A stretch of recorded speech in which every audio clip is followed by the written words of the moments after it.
Kaixo, egunon. Good morning. Bueno, kaixo, egunon guztioi. Good morning, everyone. I'm going to make a mini introduction to encourage you to come up to the front rows. I'd like to thank you. Thank you for all the participants. Thank you for being here at 9.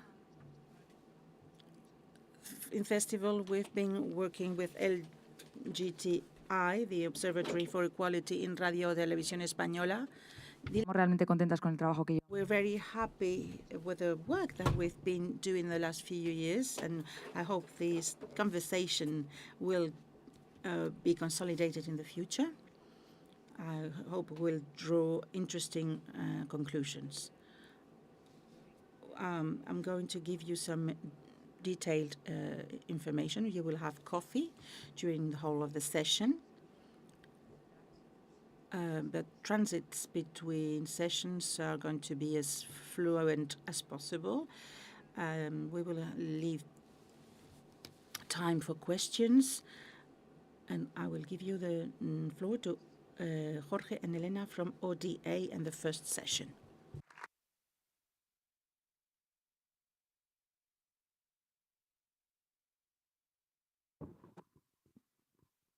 Hola, sí.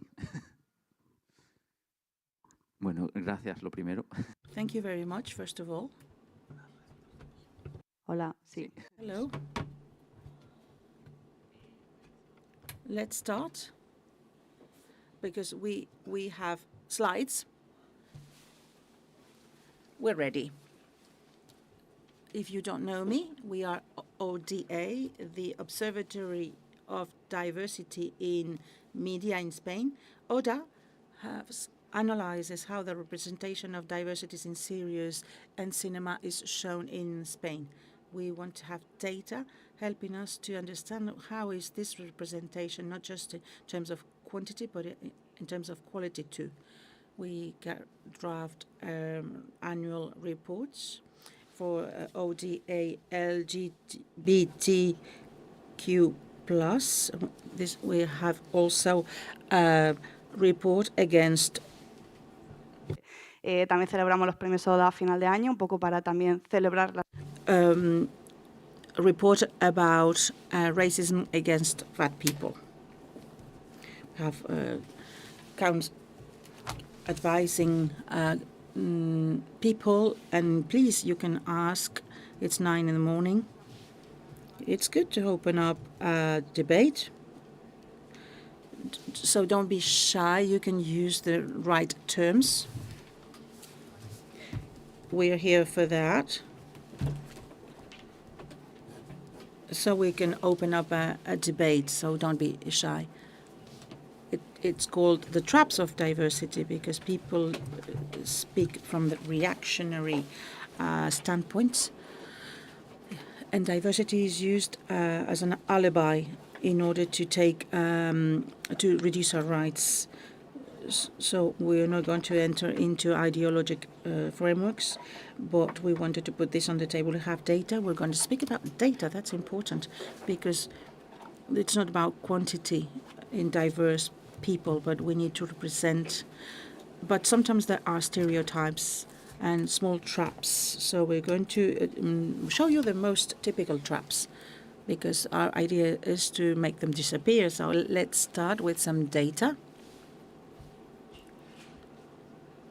Something that we always say in ODA, and I would like to thank you for having us here, but we've never been in this room. It's marvelous to be here. I suppose that you heard what we always say. The audiovisual sector is not a mirror of the reality. It's just the other way around. We reflect ourselves on the audiovisual. We create our imaginary, collective imaginary through the audiovisual media.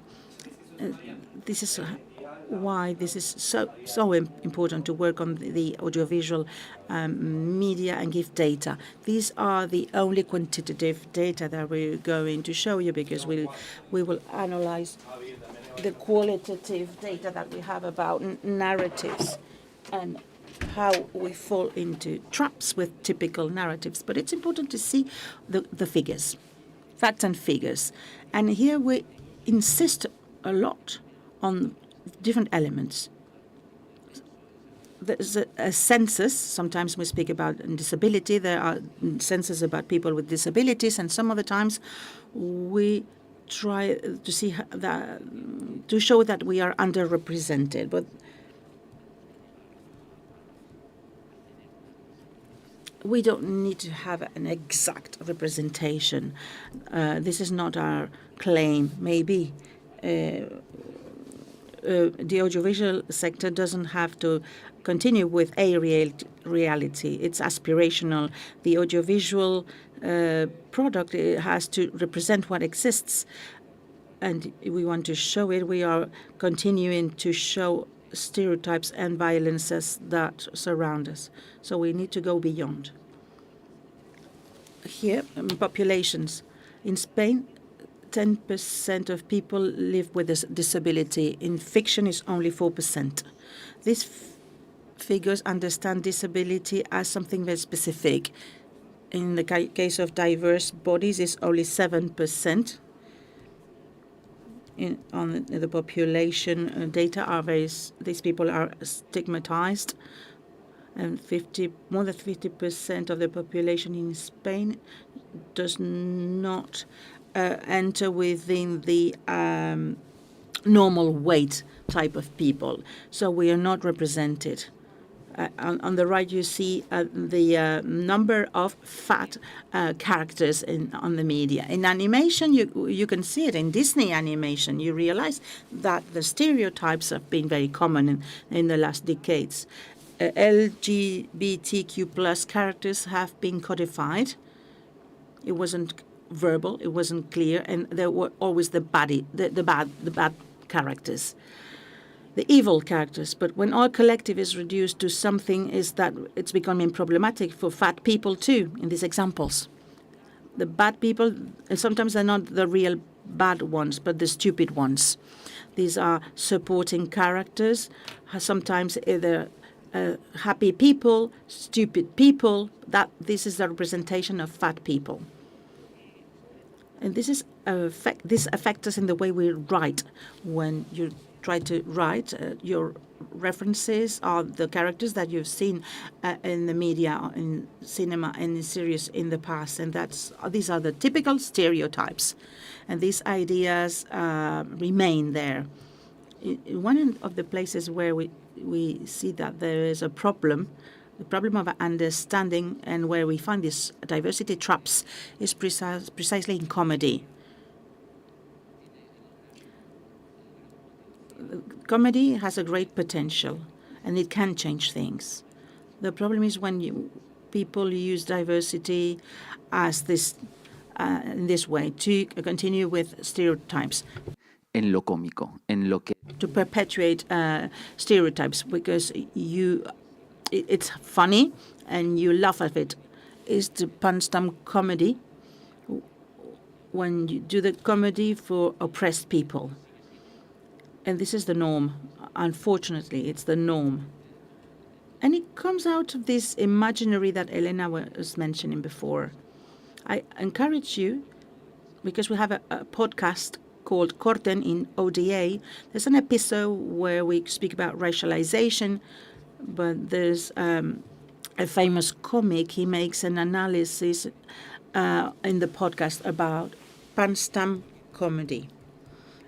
I cannot sum up as he does it, but normally the problem comes when the punch-time comedy is when I laugh about the vulnerability and the vulnerable people around me. The way this is introduced in the comedy, how to avoid this trap of diversity, is that instead of solve this, the end of the joke is that it's in the premise of the joke. All the stereotypes are engraved in our minds. And then you subvert it through the premise because you laugh of these stereotypes. You can include a diversity. It's very good, but it's difficult to to do it in comedy, to have a script where you laugh, not using stereotypes, but you need to laugh about the stereotypes to combat those. In films like on the right, the Benetton family, this is a chant to diversity. It's trying to show diversity, but there are many stereotypes. They use it. They use the stereotypes that we have in our heads, and we laugh about stereotypes. We've been working about this in Oda, and we try to understand it, to analyze it. Because if there's diversity, it doesn't mean that the situation is better. So we don't have to fall into these traps. When diversity is included, it is done in comedy. We see in the case of series where there's more condensation of diverse characters, especially in comic series and in comedy. It is the focus of comedy. In fact, it's not the idea is not to laugh with the characters, but to laugh at them. This is to create racist scenarios. In fact, the stereotypes are all over the place. It's difficult to avoid this when you're writing because the comedy is there. Let's use it. It's marvelous. We can use and show these people without stereotypes. But if anybody would like to ask us questions, don't hesitate. We're here for this debate. If you don't agree with us, because if you want to know more. Lo primero que analizamos. In our general report, we analyzed gender. There's a percentage. I'm talking about representation of women, and the figures are stable in the last few years, 46% of women characters. And the narrative has changed. It's obvious. The fact of applying policies that defend and take care of the presence of more women in working fields, this is changing, and this appears in cinema and in series. If there are no diverse teams, the diverse stories will not be shown. Until now, there are narratives that are new. Sexuality is shown in a different way. We will speak about that. Violence also. Violence suffered by women. We are more present there with these themes. But we ask ourselves, what stories? What people can tell what stories? It seems that women's cinema is a label because we are only allowed to do low-budget films, personal films, author films. It's fantastic to have this type of cinema. We connect with people, but it's always the same type of stories. Like if women were allowed only to do some type of productions or to have some specific content. We have this image. We have another problem, which is age phobia. Women of actresses of a certain age don't receive relevant roles. Cómo eso cambia. Pero sí. Ageism is all over the place. And the old age is used as an argument here. If you are an old woman, it's scary.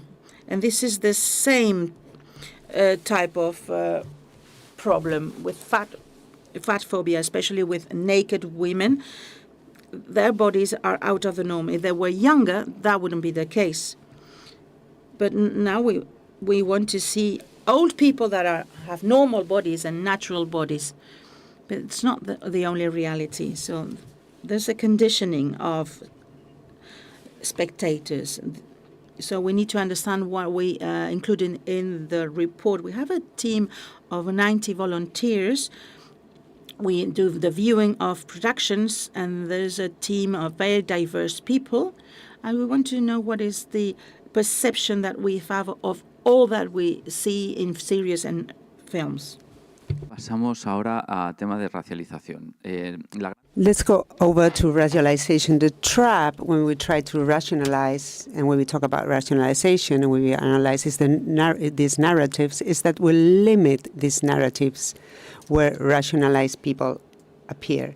We've gone through a period where every character, every rationalized character were included in drug traffic or terrorism plots, prostitution, for instance. But now they are tending to migration issues with double stream, because, of course, the white person's story is much more developed than the black people's story, and also because they can't differentiate between xenophobia and racism. And this we see even in big productions. Well, from my point of view, not big budgets, but good productions that have been awarded. They also fall into this narrative trap, where the public doesn't really see clearly what is the difference between rationalized and racialized and racism. And speaking of narratives, we also see that racialized women are also often linked to caring, and we've been seeing this for the last 7 years. That's been observing and analyzing, and we've seen it is increasing. Most racialized women character appear in caring or cleaning or taking care of kids or old people, so something is happening again. We also have the example of 18, an amazing series awarded last year, and in the last report, speaking with us, they realize they fall into the trap of only mentioning or speaking of racialized characters. Even in one of the secondary characters in Superman, and he said that he mentioned that he worked for 35 years, and it's the first time he'd done a role that wasn't a terrorist, and that is really sad. That's the situation we live in, and also there's other type of violences that we need to consider. I'm seeing it very pixeled. This image, I'm wondering how you see it. But speaking of violence, you can have a very good construction of the character, but if the team you have is not diverse, you fall into these traps, because they say, well, not white skins are not well enlightened, and that means we are not respecting people that are diverse, and that creates a distance with the public, because you don't see the traces of the people, of the face. You don't see their faces, and you don't empathize the same way that you do with other people. And this goes on, because sometimes people go to film, and the makeup they don't have the adequate makeup for their tone of skin. Yeah, speaking of ageism, this is a subject I'm very interested to. And when you observe what you observe or research, do you think there's been some kind of improvement? For instance, in Two Pianos, there's two stories. I don't know if you've seen this French film. On the one side, it's a love story that can't come to a happy end. But on the other side, there's Charlotte Rampling, an amazing actor, who is shows her decadence and her in her character. She starts to have Alzheimer, and in this ageism there's two questions: not only aging in women and their lack of representation in cinema and in all spaces, not only in cinema. When we attain a certain age, the other aspect is like what Nicole Kidman, this amazing surgery to always look young. So these are the two aspects that play with the lack of acceptation. You always have to be young, and then if you are young, if you are old, it happens also to men, but mostly to women. Yes, we've seen a trade between both genders, because the men and women are not treated equally. This is a hypothesis, but there's more and more great actresses and actors who are being shown. But for instance, only Murders in the Building has been a success and has pushed the frequentation of older people. And here we have the same situation. There's a lot of actors with really solid careers, and they're not included in those narratives. And for women, it's even more difficult. We see some little changes, and also because there's more filmmakers, directors in Spain, for instance, and we are watching this change in our analysis, because it's not only what you script, but also how the camera shows these bodies, these different ages. There's a distance. It feels like they want to remark certain elements to create some kind of terror or pathetism, like with any body that is not mainstream. And we consider this also.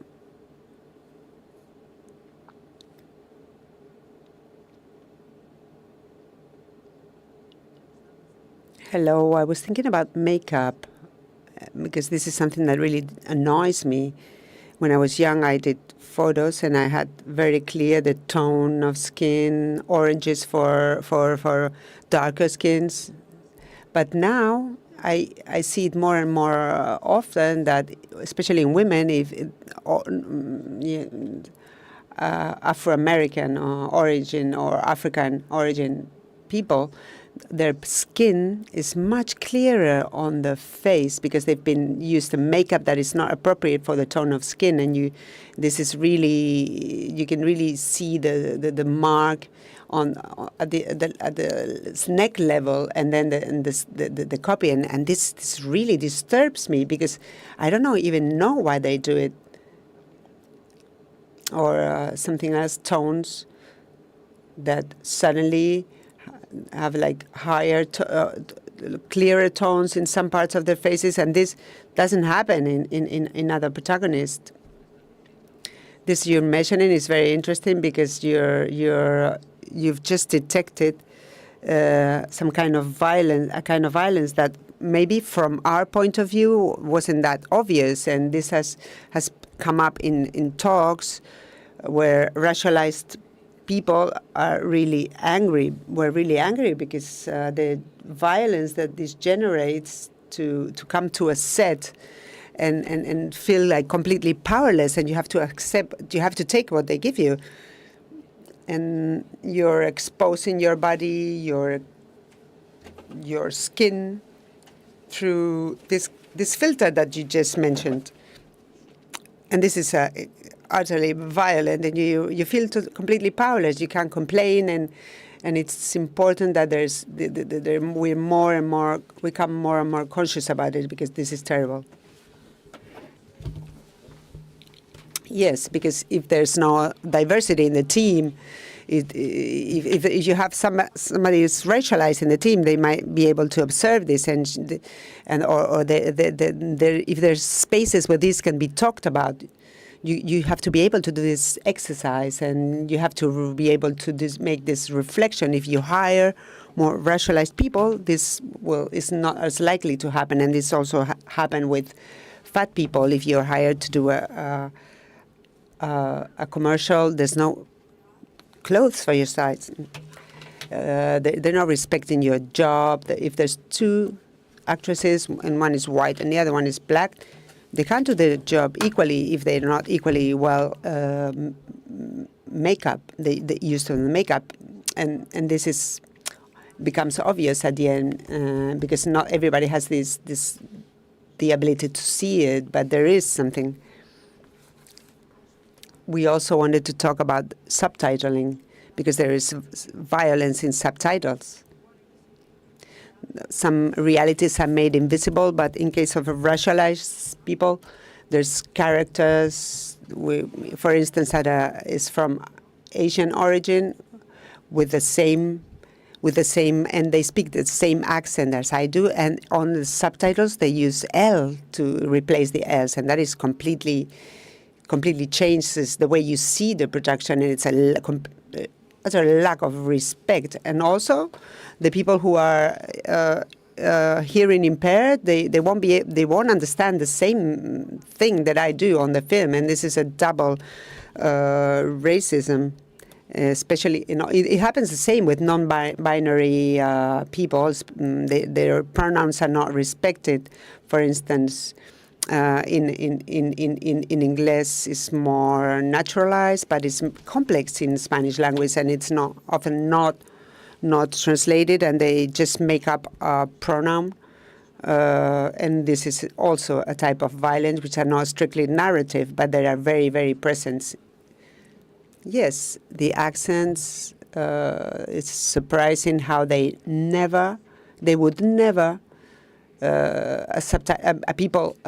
person who does subtitles, they never remove the S's if they're doing subtitles from a person who speaks from Andalusian origin. So we have to fight this because it's really within the structure and the kind of traps that we find constantly. So the conclusion after seeing all this, if we don't know, we have to ask. We need to ask, and this is a great example of if you don't know, just ask. If they hadn't asked in Cinema with N to ask the 10 films who speak about racism, they would have found them because, they would have found traces of racism in many films. But they asked in Blackview, they told them, well, there aren't any. If you want the best 10 films, you won't find them. So the question is, we always need to ask if we have some kind of doubt, if we hesitate. Yes, if you have doubts, we're here for you. Don't be afraid of asking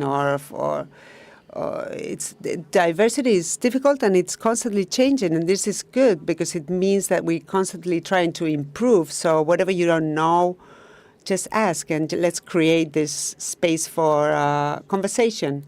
Now we're talking about this capacity, and there's different types. One of them is the victimization that especially happens to women. Women with this capacity, they're shown vulnerable and with very little personal identity. Then there's revenge, somebody who is not handicapped and suddenly they have it, and their whole personality evolves around being revengeful. And the third one is a handicap as a superpower, which seems to be a bit strange at the beginning, but you see it on X-Men. Is on a wheelchair, but then he's able to read minds. So, and then the capacity or the ability to contact with ghosts and spirits, and we see this in production where the devil wakes up and a supernatural force. Of course, they go to. This is the character who is the victim of this super devil. And it seems like an old stereotype, but it still happens these days, and that's why we have Buffalo Kids. Well, of course, if you know what you're talking about, you do productions such as Buffalo Kids that we've underlined the vision of disability, also made especially for a young public. and it goes beyond any type of representation being up to today. So the person who has done it has a close link to discapacity, but it doesn't mean that you're gonna make a good portrait of it. That's not necessarily happen. If you belong to a community, you're not going to fall into the homophobic trap, because then it might be really inborn. But there's some cases where it does work, and they have the support of many institutions related to discapacity. And the character is another character in the play. It's just equal to other characters, and this is what happens often with handicapped people. If there's one handicapped person who shows up, then the whole plot seems to be evolving around it. And well, in a way, it's good that it happens, but if handicapped people only appear and they just take the center of the attention, and their handicap becomes the center of it, then it's not good. Yes, a lot of handicapped actors claim that handicapped characters should be represented by handicapped actors, of course. And for instance, Carlos Soroa is a deaf actor. I don't know if you know him, but he's a great actor. And he's been in several productions. For instance, in the last presentation of the ODA report, he compared it to blackface, using people that are not handicapped to represent discapacitated people. Yes, you were mentioned, or it made me think of George and George. This topic serious, and there's a character. It's a story about a family that lives changes in a few years, and one of the characters, she's an actress that has a disability, and she's the daughter, and she's part of the family, and the thing happens, and from her wheelchair we see the world the way she sees, but she's just another character. It's a normal plot. It's not a specific plot for handicapped people, and I think this is important. What you just said, and the role is played by a handicapped character, and it's herself. She plays herself, actually.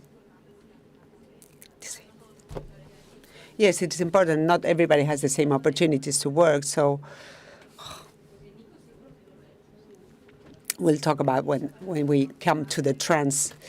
Let's talk about fat phobia. This is a subject that it seems like is coming up to the light the last years, but it's been very difficult. Well, sometimes we get insulted because speaking of diversity always just creates some different opinions, and we need to talk about this. That's what we need. The percentage, I'm saying it just roughly, we don't even arrive to 4% of characters that are out of the standards, including other type of bodies out of the standard, including disabled people and old people. Sometimes, if there's a character that's very thin and tall, it's also shown as somebody out of the standards, or drug addicts are also shown out of the standards, but usually it's people that are older or that are fat. So the problem is not only that there are less characters, but also they are extremely stereotyped. Sometimes there are fat characters who are not an object of violence on the screen, but we were really shocked with this data that all characters who were fat, they were all subject to violence. They were insulted, and their personality was based on being fat, and fat considered as an insult, and this is terrible. Because if you're a kid and you're fat and you're going to watch someone like you, and all they're going to see is they're being beaten, violently treated, and verbally and physically, and that is there's this is really terrible for a kid. And there's a huge contrast between the family that are from higher class, thin, Santiago Segura's family, and the poor, rude, less educated family of Leo Harlem. So this film, if you watch it if you watch the first 5 minutes, you see clearly what we're talking about, because we spotted this difference between, I think, more than 80% of the fat characters didn't belong to higher class. Well, there is a medium class that is a bit unreal in cinema. It's a bit diluted, but this is very significant somehow, and it is a problem. And now Jorge is going to speak about. Yes, I wanted to open the debate, but we only have 7 minutes. We will be able to talk later once we're done. The fat suit for me is it helps make everything evident, obvious. All the prejudices we have related to fat people that we've heard our whole life. When we did the fat-phobic report, I started to understand a lot of things, and fat suit is something that is used to remark all the prejudice and all the stereotypes we have around being fat. And it's very interesting because it's so it's so within us. We are not even aware. We don't even see them, and not even, let alone with a trans face. You can choose a fat woman instead of using a fat suit. And it's the important thing is why a fat suit is used, or what is a fat used for. Well, I wanted to say that if you're fat, you're pathetic. You can be funny pathetic, or you can be pathetic sad, and this is obvious in examples of the narratives that have a protagonism. Most of the fat people are not the main characters in a plot, and this is the how it's focused. And also the lack of sexuality in fat people. They are seen as asexual. They are not worked from the sexual point of view. So the more you widen this, or the more you amplify this, you increase the non-sexualization of the character. And also it diminished the intersection, because in queer characters there are sexualized, these characters that we have analyzed. So that means that there is no intersection, no interaction in between queer or fat people. And a good example for this, we'll talk about these too, but sexualization of characters, of queer characters, is mostly seen in gay or lesbian queer women, because their portrait is done from a man point of view, heterosexual point of view.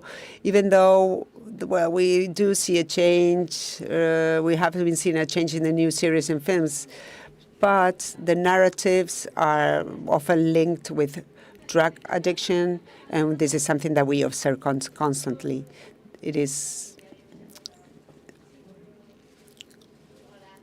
They are linked to sexualization, and often also this is also linked to drug addiction. It's not a story like I Addict. It's not an interesting point of view, or such as I Addict, because this comes from this community, within this community, and they're using it as a sort of therapy. Yes, what we always want to say is that it's not the story, but the whole reality and the frame of reality, because each reality is different within different diversities, and they're all linked to the same stereotypes. We're talking about bisexuality. It's not talked about. So if you don't talk about it, you don't understand that it exists. Following this meme, for $1, please say the word bisexual, because they're talking about challenges if they were two gay men, and they are not. So a lot of different publics that are not in touch with the queer, they don't understand these realities unless they explain them word by word. Do you have to explain everything to the people? But not really. But if you always use bisexuality as something to create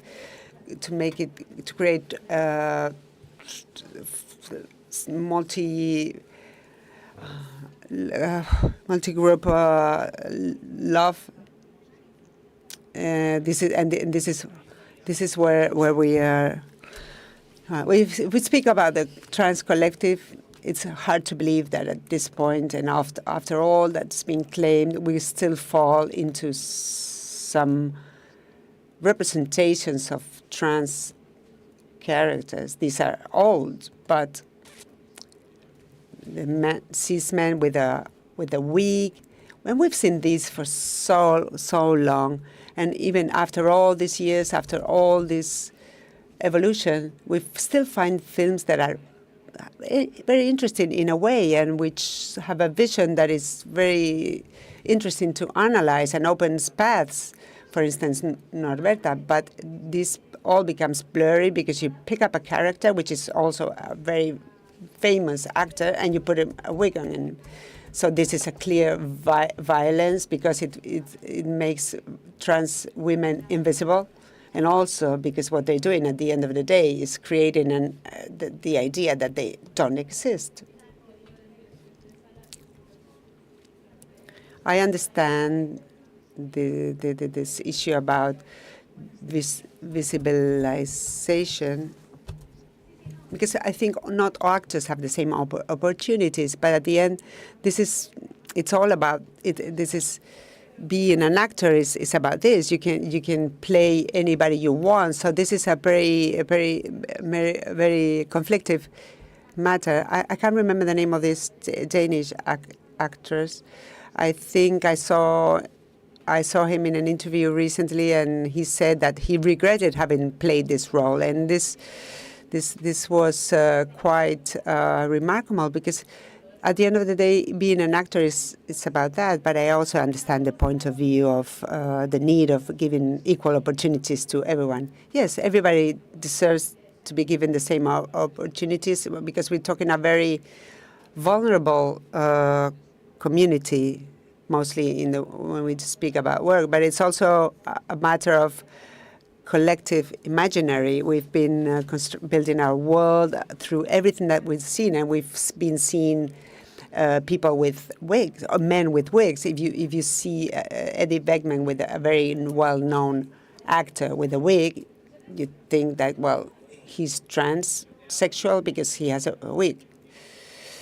And writing a script from a non-transsexual point of view, of course, all these topics and stereotypes will show, because that's what he's grown with, and he won't see the reality of transsexuals.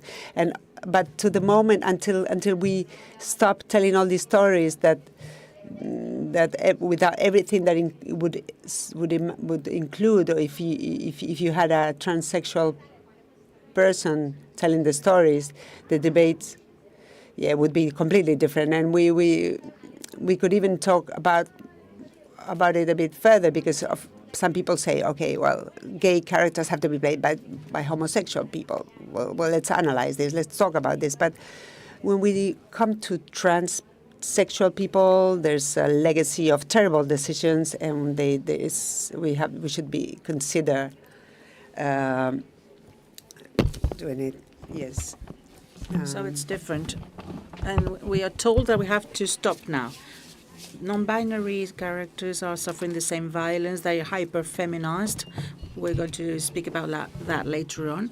And this idea that queer characters had to die at the end, that's old. The non-binary character that we analyzed is a 17-year-old guy. And the problem is that there was no medical problem in this character. The dramatic effect is that this person has to die at the end. So we have to take this into account. And after all this, we have the impression that the message is, I'm not going to include diversity because it's going to be mad. That's very far from our message. We have to include a lot of diversity, more references, more benchmarks, more role models. But the problem is that there's so many references that the bad guys are all over the place, especially with diverse bodies.